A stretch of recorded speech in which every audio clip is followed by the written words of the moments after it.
നമ്മൾ കറി ഒന്നും വെച്ചിട്ടില്ല. വെള്ളത്ത് സാമ്പാറുണ്ട്. അപ്പോൾ അത് ചൂടാക്കി എടുക്കാൻ വിചാരിക്കുന്നു.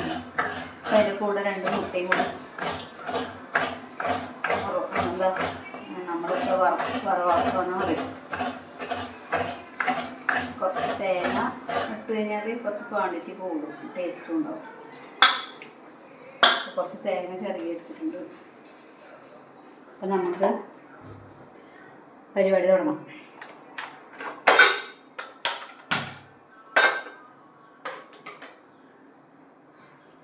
അപ്പോൾ പാൻ വെച്ചിട്ട് കുറച്ച് ഓയിൽ ഒഴിച്ച് കൊടുക്കുക കേട്ടോ.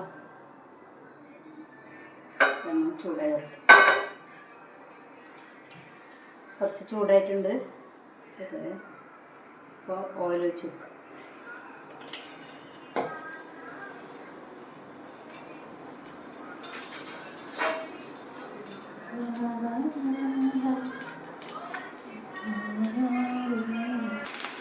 അപ്പോൾ എന്താ സവാളയും പച്ചമുളകും കറിവേപ്പില വെച്ചിട്ട് നന്നായിട്ട്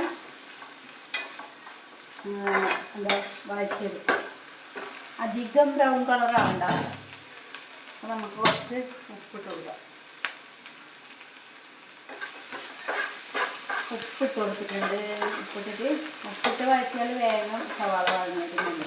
കറിയുന്നു ഉപ്പിട്ടിട്ട് വഴറ്റിയെടുക്കാം. അതിന് നമുക്കിവിടെ കുറച്ച് ഇതിനാക്കാം.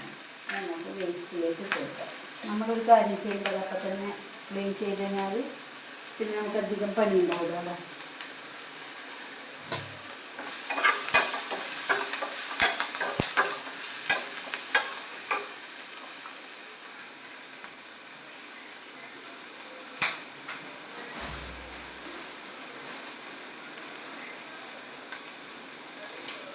അപ്പോൾ ഇതിലേക്ക് ലേശം മുളക് പൊടിയും മഞ്ഞൾപ്പൊടിയും ചേർത്ത് കൊടുക്കാം.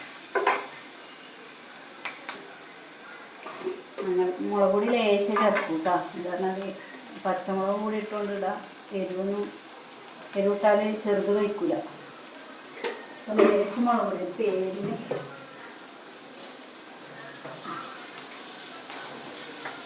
ഇച്ചിരി മഞ്ഞൾപ്പൊടി നമ്മളെല്ലാ കറിയിലും അത്യാവശ്യം ചേർത്ത് കൊടുക്കണം കേട്ടോ. അപ്പോൾ മഞ്ഞൾപ്പൊടി വിഷാംശം ഇല്ലാണ്ടാക്കുന്ന പറയുന്നത്. എല്ലാവരും പറയുന്നിടത്ത് ഞാൻ പറയുന്നത് കേട്ടോ. അറിയുന്നില്ല. പിന്നെ വേണമെങ്കിൽ ശേഷം കുരുമുളക് പൊടി ചേർക്കാം. ഞാൻ ചേർക്കുന്നില്ല ഇപ്പോൾ. എന്താ പറഞ്ഞാൽ ചെറുതിന് എല്ലാത്തിനും ഇപ്പോൾ എരിവ് അത്യാവശ്യം ഉണ്ടാക്കിയിട്ടുണ്ട്. അപ്പോൾ അത് കഴിക്കാൻ സാധ്യത കുറവാണ്.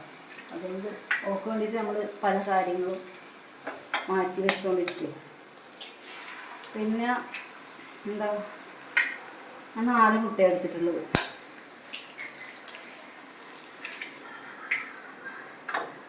മുട്ട 4 പൊട്ടിച്ചിട്ട് ഇതിൽ വെച്ച് കൊടുക്കുക. ഉപ്പ് വേണമെങ്കിൽ കുറച്ചുകൂടി ഇട്ട് കൊടുക്കണം കേട്ടോ. കുറച്ചുകൂടി ഇട്ട് കൊടുക്കാം. എന്തായാലും ഉപ്പ് കുറവായിരിക്കും. ഇതൊന്നും ഇങ്ങനെ മിക്സ് ആക്കാം. ചെറിയ തീയിലിട്ടിട്ട് ആക്കിയാൽ മതി. എന്നാല് അല്ലെങ്കിൽ വേഗം അടുത്ത് വെച്ചോളാൻ ചാൻസ്. അപ്പോൾ ഇതിലേക്ക് അന്നേരം തന്നെ കുറച്ച് തേങ്ങയും കൂടി ആഡ് ചെയ്ത് കൊടുക്കുക കേട്ടോ.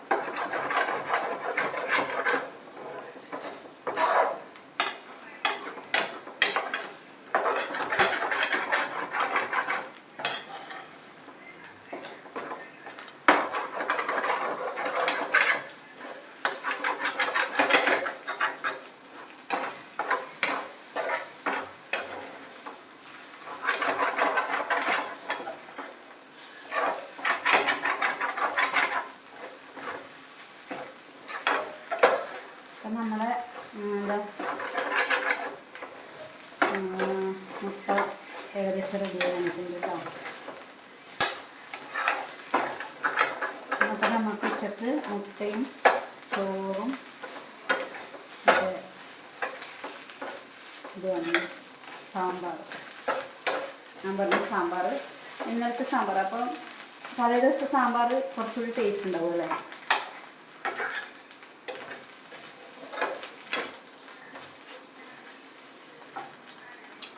അപ്പം നമുക്ക് ചോറ് കഴിക്കാനുള്ള തയ്യാറെടുപ്പ് നോക്കാം. സമയം 1:30-2 മണിയാവാറായില്ലേ.